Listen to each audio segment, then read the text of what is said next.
All right, 3.9a, differentials and linear approximations.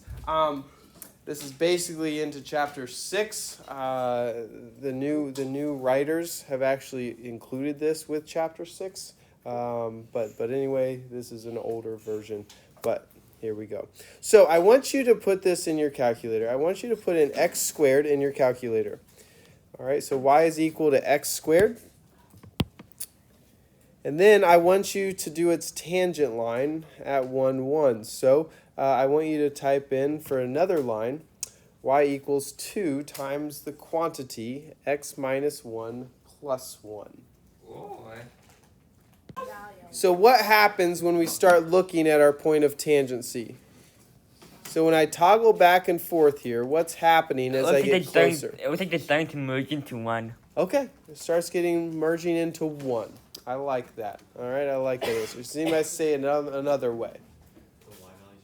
The y values are getting closer. Yes. All right, there's not as big of a gap on them. All right, so that's what I wanted you to notice from that. All right, pretty good? All right, let's move. So what I want to do here is I want to do tangent line approximation or linear approximations. Now, we've done this a little bit. All right, so if I have my function, I'd like you to write it out. If I have my function 1 plus sine x, and I want to do a tangent line approximation to that at the point 0, 1. All right.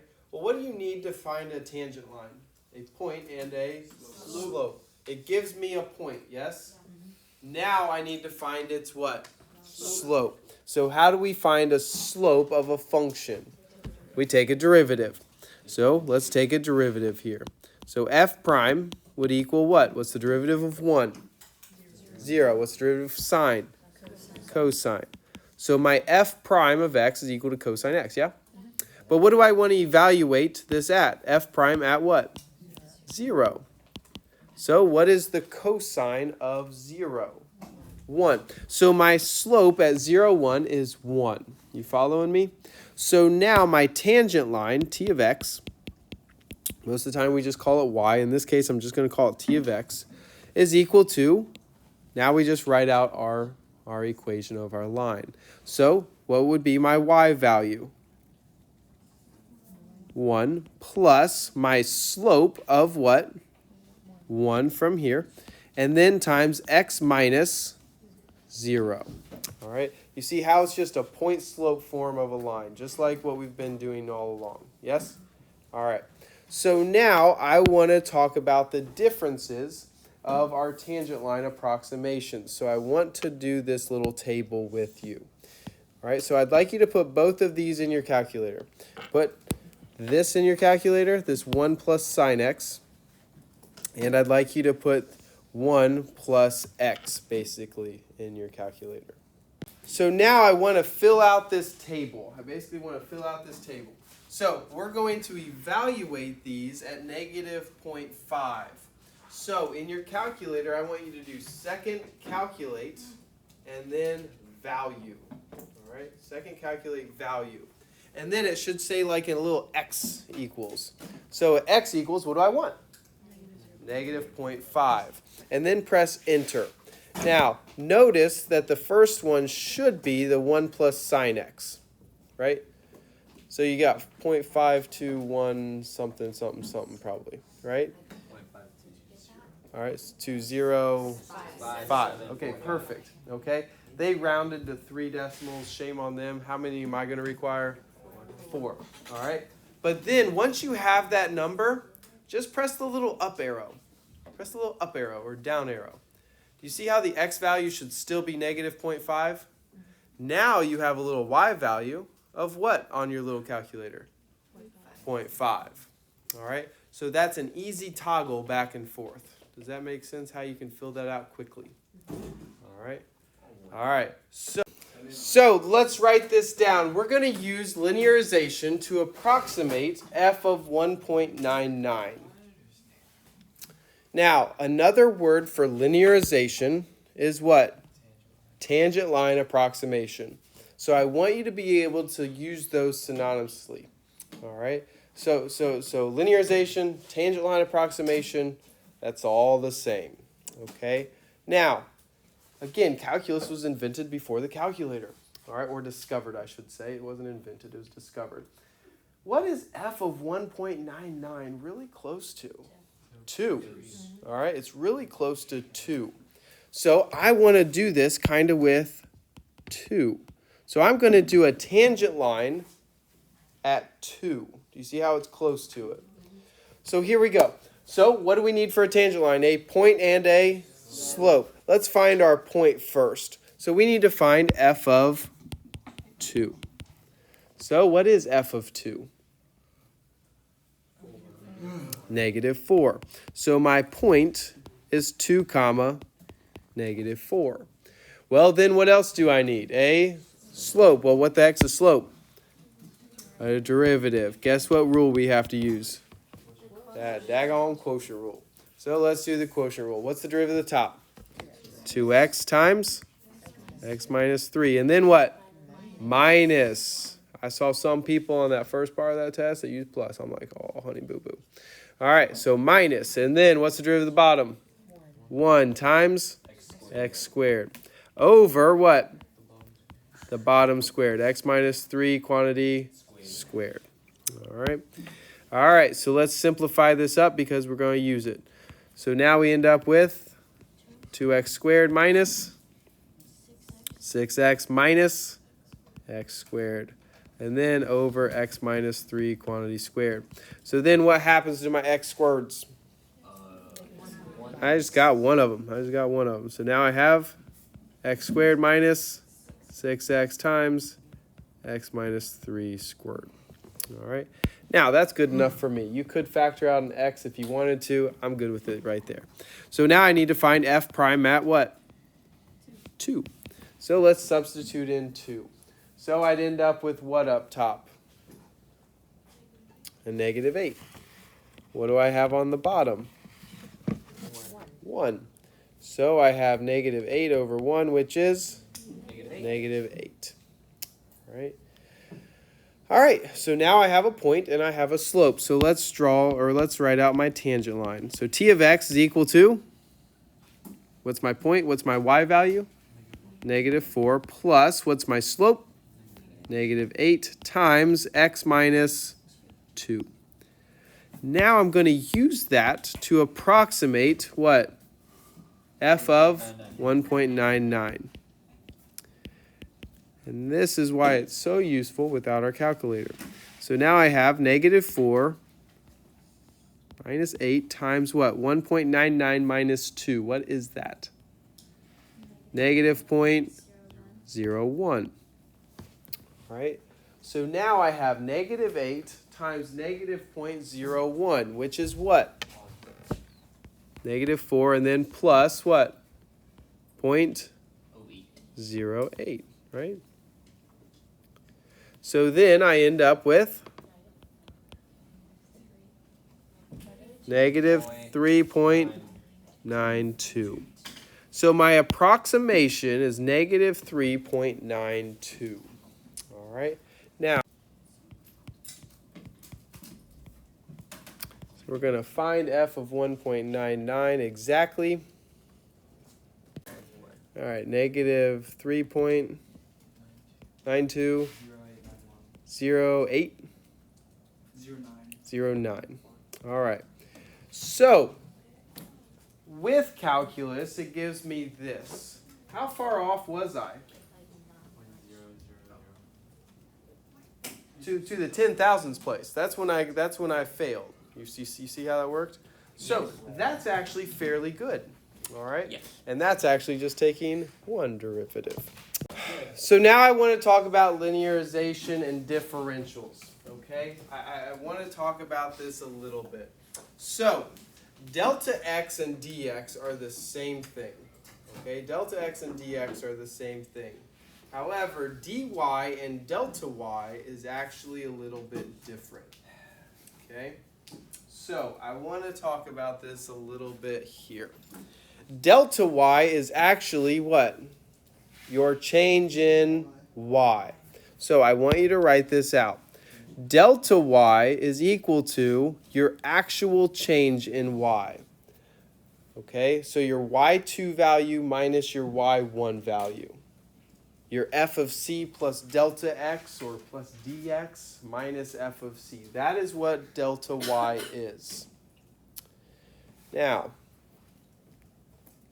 we know a derivative is called what? Dy dx, right? That's what a derivative is. True? And what is another way we can call dy dx? Y prime. I don't like the y prime notation because that's disrespectful. F prime of x. So dy dx is equal to f prime of x. Everybody agree with that? Yes. Okay, we've been doing this for a while now. How can I solve for dy? Multiply by dx. So, guess what dy is equal to? F prime of x times dx. That is what's called a differential. Okay? When you actually get to separate your variables, that is what we get to call a differential. A little graphy graph a little bit more. So dy is talking about the tangent line. Okay? Delta y is just talking about the change. Okay? That's what that is. Pretty good? All right. So dy actually involves calculus. Delta y does not. All right, we're moving. Here we go. I think I just explained this. I think we're good. Dy is equal to what? F prime of x dx. All right. What's the first derivative of cow? Prime rib. Prime rib. Very good. Joseph. Very good. All right. We're good. All right. So here we go. So write this one out. I got y is equal to x squared. And I need to find dy when x is equal to 1 and my change in x, my dx, is equal to 0.01. And I'm also going to find delta y when that happens too.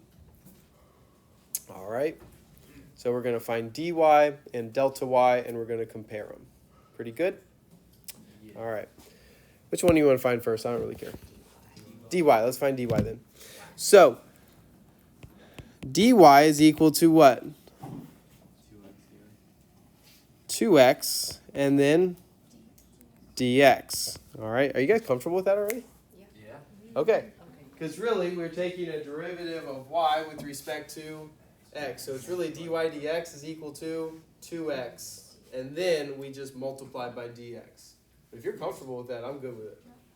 You guys good?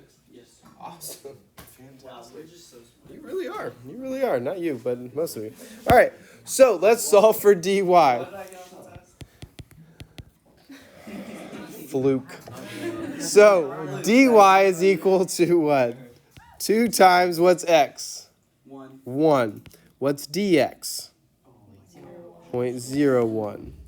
So what was my dy? 0.02. All right. So that was our calculus. All right. Calculus is actually a lot of times easier than our algebra. All right. So here we go. So now we're going to find delta y. And so this is when we actually need to find our change in our y. So we need to find, I'm going to say let y equal f of x because I don't want to use y's here. So I'm going to say f of what? It's at 1.01 minus f of what? 1. All right, I'm actually doing the change in y here. See how that worked? All right, so we might need a little calculator here. So f of 1.01. All right, this is a nice little pattern to it. See if anybody remembers it. So what is 1.01 squared? 1.0201. All right. And then minus, what is f of 1? What is 1 squared? 1. So delta y would equal what? 0.0201. Again, where did this one break? At the 10,000s place. That's not bad. All right, that's pretty good to me. All right, pretty good? All right. So I need to talk about finding differentials. Okay, you guys seem to be really good at it just a minute ago. But this notation was thought about for many days from Gottfried Leibniz. All right. So anyway, this is sometimes called Leibniz notation or differential notation. So y equals x squared. We kind of just did this one. What's my derivative? dy dx is equal to 2x. However, to make it a differential, I need to play with them on each side. So now my differential is just dy equals 2x dx. Pretty good? All right. Let's look at this next one. So y equals 2 sine x. So what's my derivative? dy dx is equal to 2 cosine. So how do I make it a differential? I move the dx over. Pretty good? Sounds pretty simple, right? All right. What needs to happen on this next one? The product rule happens. So there's my derivative. Then how do I make it a differential? Move dx over. All right. Again. Then how do I make it a differential? Move dx over. All right. All right. I need somebody to read about Gottfried Wilhelm Leibniz. Ansley, you think he's cute? Go for him. Okay. Both Leibniz and Newton are credited with creating calculus. It was Leibniz, however, who tried to broaden calculus by developing rules in formal notation. He often spent days choosing an appropriate notation for a new concept. All right, fantastic. So when I say notation minus whatever, who are you to blame? Leibniz. All right. So anyway, this is the guy that did really good things for our subject. All right, pretty good? All right. I know Newton gets all the credit for you guys. Leibniz is actually the dude. All right. Here we go. Let's write this guy out. So f of x is equal to sine of 3x. And I need to make this a differential. What's another name for f of x? Y. So what you're needing to do is you're needing to do a let statement. So you're going to say let f of x equal y. All right. So y is equal to sine of 3x. All right. You need your let statement. And then let's take a derivative. So what is my derivative? Do not call it y prime. dy dx is equal to 3 cosine of 3x. Now let's make it a differential. So dy is equal to 3 cosine of 3x dx. And we're done. What is wrong with y? All right. It's disrespectful, and it doesn't actually have dy's and dx's. You're gonna separate your variables soon. And if you just have a y prime, you have nothing to separate. All right. All right. Let's look at this next one. So now I have f of x is equal to x squared plus 1, the quantity, to the power of 1/2. So let's start out with our let statement. So let f of x equal y, or y equal f of x if you're commutative property. So now I have y equals, I'm going to call it square root because I'm crazy. Square root x squared plus 1. All right. So now let's take a derivative. So dy dx, what gets brought down? A 1/2. Then what happens to the power? It goes to the basement. So now I have square root x squared plus 1. But what do we always need to remember? Chain rule. So what pops out? 2x. All right. So then what cancels? 2's. So now I have x over square root x squared plus 1. However, what do we need to do? Multiply by dx. So dy is equal to x dx over square root x squared plus 1. Pretty good? All right. All right, let's approximate. So we're going to use differentials to approximate square root of 16.5. Now, can anybody do square root of 16.5 in their head? No. Yeah, me either. All right. It is more than 4. Very good. All right. So we're going to use differentials, which means we're going to do a tangent line approximation. All right. So what is square root of 16.5? Really close to what square root we know. It's really close to 16. All right. So I want my x to be 16. True? That's really close. All right. So now let's make an equation of a tangent line. So what do we need for an equation of a tangent line? A point and a slope. So what is f of 16? 4, right? If f is equal to what? F of x is equal to what? Square root x, right? So I have a point. Now what do I need? A slope. So let's find f prime. So what would f prime be? 1 over 2 square root x. What do I want to evaluate this slope at? 16. So f prime of 16 is equal to what? 1/8. All right. So now, what would my tangent line be? T of x would equal what? 4, and then plus 1/8 times x minus 16. All right. So now, what would we have? We're going to substitute in what now for x?